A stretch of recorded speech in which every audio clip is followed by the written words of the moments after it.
폭행 신고로 시작해서 젊은 여성과의 밀회 논란 등 손석희 JTBC 대표를 둘러싼 논란이 꼬리에 꼬리를 물고 있습니다.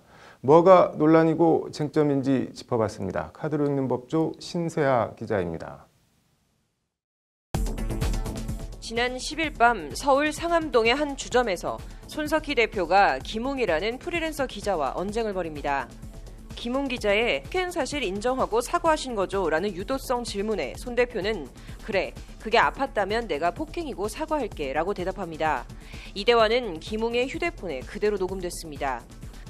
언쟁 사흘 뒤 김 씨는 상암파출소를 찾아가 녹취록과 전치 3주 상해진단서를 제출하며 손 대표를 폭행으로 고소합니다.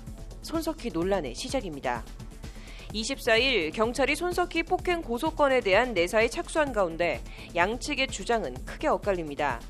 취업시켜준다는 걸 거절하니 주먹으로 폭행했다라는 것이 김 씨의 말이고, 취업 청탁을 거절하자 김 씨가 흥분해 진정시키는 과정에서 툭툭 몇 대 건드린 것이라는 게 손 대표의 해명입니다. 일단 신체 접촉이 있기는 있었던 것 같은데 양측 진술에서 공통적으로 나오는 단어가 있습니다. 바로 취업입니다.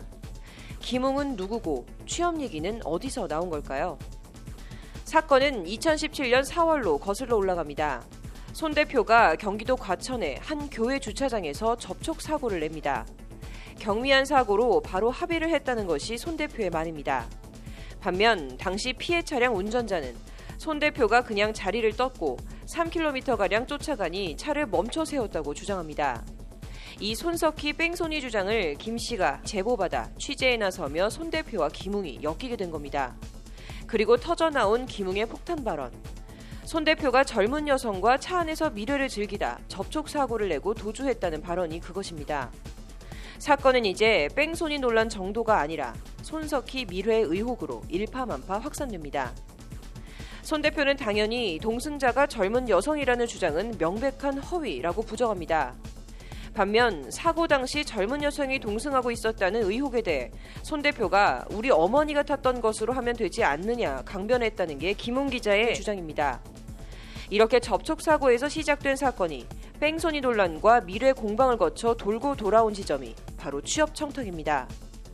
김웅이 교통사고 건으로 협박하며 정규직 일자리를 노골적으로 요구했다는 것이 손 대표의 말입니다. 반면 김웅 기자는 해당 사고가 기사화되는 것을 막기 위해 손 대표가 JTBC 탐사기획국 기자 자리를 직접 제안했다고 맞서고 있습니다. 관련해서 29일 보수단체 자유청년연합이 손 대표를 배임 혐의로 대검에 고발합니다. 법조계에선 손 대표가 개인 일을 처리하기 위해 회사 자원을 이용하려 했다면 배임죄가 성립할 가능성이 높다는 의견입니다.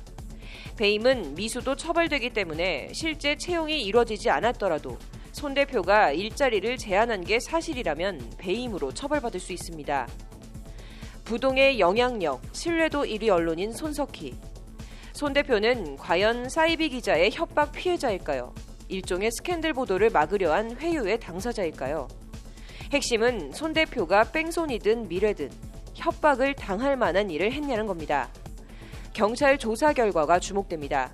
법률방송 카드로 읽는 법조 신세아입니다.